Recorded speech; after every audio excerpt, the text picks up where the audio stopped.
আমরা যদি আর একটু দেরি করতাম পুরো ভিজে যেতাম, ঝমঝম করে জল।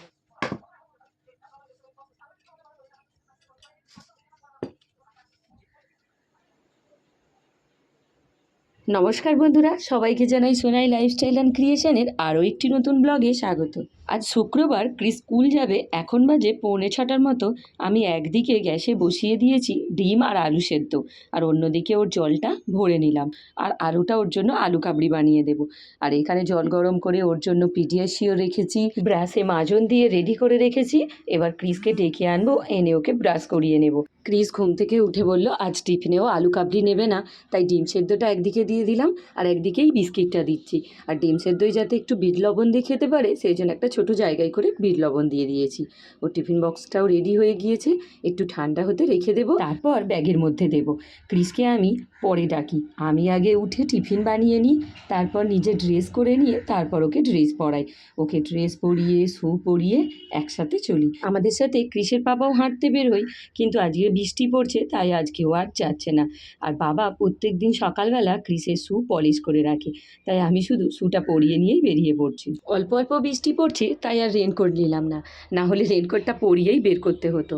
আমি রেনকোট নিয়ে নিই, শুধু একটা ছাতা নিয়েছি, ছাতাটা আমার ফেরার সময় কাজে লাগবে। আর আজকে রিক্সা থেকে নেমে আর হাঁটবো না, ওকে নিয়ে বাসে চলে যাব। আমি লাগিয়ে দিচ্ছি বসলে, ব্যাস ঠিক আছে, চলো।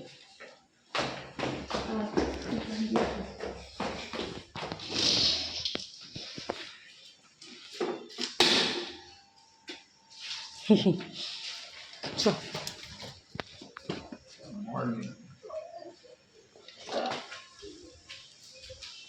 বাবা বেসমেন্টের মধ্যে হাঁটে, তাই ও প্রত্যেক দিন বেসমেন্টে এসে দাদাইকে আদর করে তারপরেই বের হয়। ও ক্রিসকে এখনো পর্যন্ত আই কার্ড পড়ায়নি।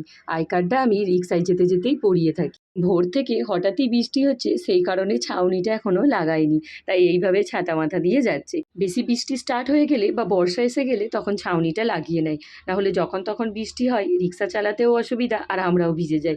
চলুন, আমাদের পোল এসে গেছে, আর বেশিক্ষণ লাগবে না, 2-1 মিনিটের মধ্যেই আমরা পৌঁছে যাব। এই পোলটাতে একসাথে দুটো গাড়ি যেতে পারে না, তাই একজনকে ওয়েট করতে হয়। ক্রিসকে স্কুলে দিয়ে আমি এখন বাড়ি ফিরছি, আর বাড়ি ফেরার পথে রাস্তাটা দেখুন একদম কাদা হয়ে আছে। আসলে প্রত্যেকটা রাস্তায় খুঁড়েছে, আমাদের ওদিকটা তো হয়ে গিয়েছে, কিন্তু সামনের দিকটায় খোঁড়াখুড়ির পর্ব এখনও চলছে, মানে এগুলো তুলে নতুন করে পিচ হচ্ছে, সেই কারণে সব দিকটা কাদা হয়ে গিয়েছে। আজ ক্রিসকে দিয়ে একটু তাড়াতাড়ি ফিরছি, কারণ আজকে গাড়ি করে চলে এসেছি, অন্য দিনে হেঁটে ফিরি, শুধু আমাদের এই রাস্তাটুকুই হেঁটে যাব। আর আজ দুধ দই কিছু কেনার ছিল না, তাই তাড়াতাড়ি বাড়ি চলে এলাম। বাড়ি ফিরে চেঞ্জ করে রান্নায় বসে গেছি।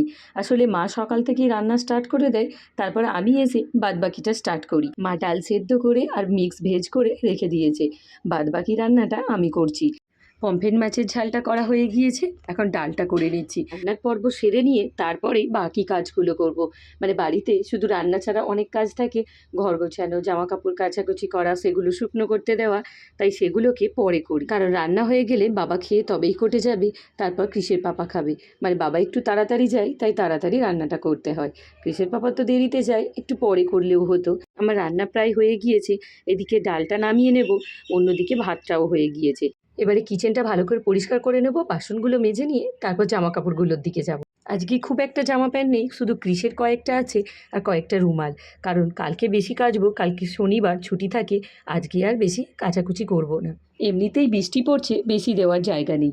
আসলে যখন বৃষ্টি হয় আমরা তখন বেশি কাচাকুচি করি না, সেই সময় জড়ো করে রেখে দিই, তারপর ধীরে ধীরে সব কেচে নিই, কারণ এখানে এই ছোট জায়গার মধ্যে বেশি জামা কাপড় দেওয়া যায় না। এই জানালার দিকে দিলে রোদটা তাড়াতাড়ি লাগে আর শুকনো হয়ে যায়, তাই বারান্দার দিকে দিই না।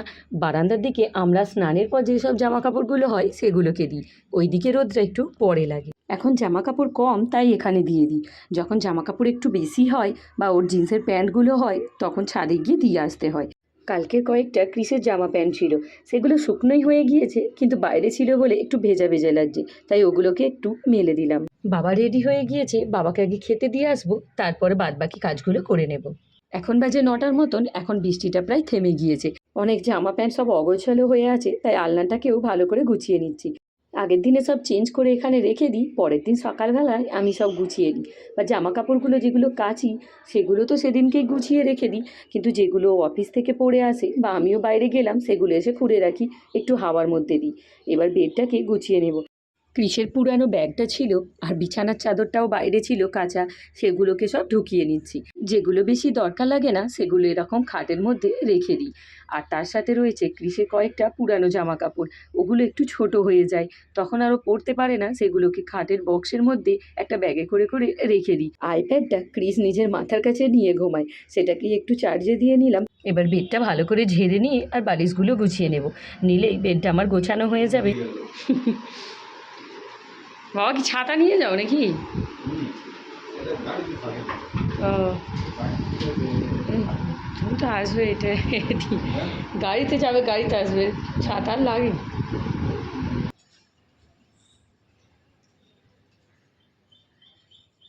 এই স্কুল থাকলে আর অফিস থাকলে যেন সব কাজ একদম টাইমে করতে হয়, নাহলে একটু এদিক ওদিক হয়ে গেলে সব কিছুই দেরি হয়ে যায়। তাই এখন আমার প্রায় সবই হয়ে গিয়েছে। এবার ক্রিসের পাপার খাবারটা দিয়ে নেব। আমি এখন ওর খাবারটা বাড়ছি, অন্যদিকে ক্রিসের পাপা এখন স্নান করতে গেছে আর মা টিফিন খাচ্ছে। মায়ের আজকে টিফিন কি জানেন? রুটি, ডিম সেদ্ধ আর তার সাথে দুটো উচ্ছে সেদ্ধ। আসলে মায়ের ডায়াবেটিস, তাই মা ওই রকম খাবার খায়। ক্রিসের পাপার জন্য একটু ঢ্যাঁড়স ভাতে দিয়েছিলাম, সেটাই এখন ছাড়িয়ে নিচ্ছি। ঢ্যাঁড়সের তো বোটা সমেত দিতে হয়, তা না হলে পুরো গলে যায়, সেই জন্য ওটাকে কেটে নিই। সকালটা যেন আমাদের এককালীন যুদ্ধ চলে, সবার টিফিন টাইমে দেওয়া, খাবার টাইমে দেওয়া, এমনকি ক্রিসকে তুলে রেডি করা, এগুলো যেন টাইমের মধ্যে করতে হয়। আমাকেও করতে হবে টাইমে, কারণ আমিও স্নান করে আবার ক্রিসের পাপার সাথেই বেরোবো ক্রিসকে আনার জন্য।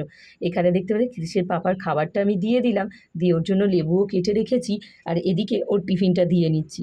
আমিও আজ টিফিনে মুড়ি খাবো, তাই আমি আলু সেদ্ধ আগে মেখে রেখেছি, রেখে আমার বাটিতেও একটু মুড়ি নিয়ে নিচ্ছি। আর অন্যদিকে আমি আরেকটা জায়গায় করে একটা অমলেট করে নিচ্ছি। আমি আবার মুড়ি শুধু শুধু খেতে পারি না, তাই একটু আলু সেদ্ধ তার সাথে ঝুরি ভাজা দিয়ে নিলাম, আর অন্যদিকে ডিমটা ভেজে নিচ্ছি। মানে ডিম ভাজা, আলু সেদ্ধ, ঝুরি ভাজা হলে আমার মুড়িটা যেন পারফেক্ট হয়। এবার আমি আর ক্রিসের বাবা একসাথে খেয়ে নেব, নিয়ে স্নান করে রেডি হয়ে বেরিয়ে পড়বো। আমরা দুজনেই রেডি হয়ে বেরিয়ে পড়েছি। ও তৎক্ষণ গাড়িটা পরিষ্কার করুক, আর বাবা বেরিয়েছে, সেদিকের গেটটা আমি বন্ধ করব, আর আমরা যেটা দিয়ে যাব সেই গেটটাকে আবার খুলে রাখবো। স্কুল থেকে নিয়েছি, এবার এই টোকা হেঁটে নেবো, নিয়ে আর রিক্সায় উঠবো। না এই তো নয়, 1000 কিলোমিটার হাঁটতে হবে। না না 1000 ওই সামনে রিক্সা দাঁড়িয়ে আছে, ওখানে উঠে পড়বো।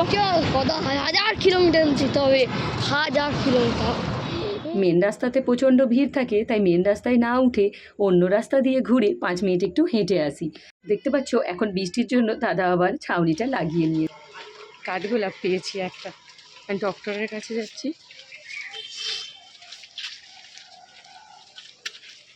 এখন সন্ধে 6টার মতো বাজে, এখন আমরা বেরিয়ে পড়েছি ডক্টরের কাছে যাব বলে। আসলে আরেকটু আগে বেরোবার কথা, আমাদের সন্ধে 6টার সময় ডক্টরের অ্যাপয়েন্টমেন্ট ছিল, কিন্তু কি করব, অতিরিক্ত বৃষ্টির জন্য তাই লেট হয়ে গেলাম। ক্রিসের পাপা তো অনেকটা তাড়াতাড়ি এসে গিয়েছিল, কিন্তু বাড়ি ঢুকে যেই রেডি হয়েছে সঙ্গে সঙ্গে খুব জোর বৃষ্টি আসে, তাই আমরা বৃষ্টিটা থামতেই বেরিয়েছি। বাড়ি ফেরার সময় বাবা ফোন করলো যে বাবা কাছাকাছি এসে গিয়েছে আর আমাদেরও হয়ে গিয়েছে, তাই একসাথেই বাড়ি ফিরছি। তো বন্ধুরা, আজকের ভিডিওটা এখানেই এন্ড করছি। আর ভিডিওটা তোমাদের কেমন লাগলো অবশ্যই কমেন্টসে জানিও। আর ভিডিওটা ভালো লেগে থাকলে লাইক, শেয়ার অ্যান্ড সাবস্ক্রাইব করতে ভুলো না। তো টাটা বন্ধুরা, দেখা হচ্ছে নেক্সট কোনো ভিডিওয়। আমরা যদি আর একটু দেরি করতাম পুরো ভিজে যেতাম, ঝমঝম করে জল হচ্ছে। ঠিক টাইমে বাবার সাথে চলে এসেছি।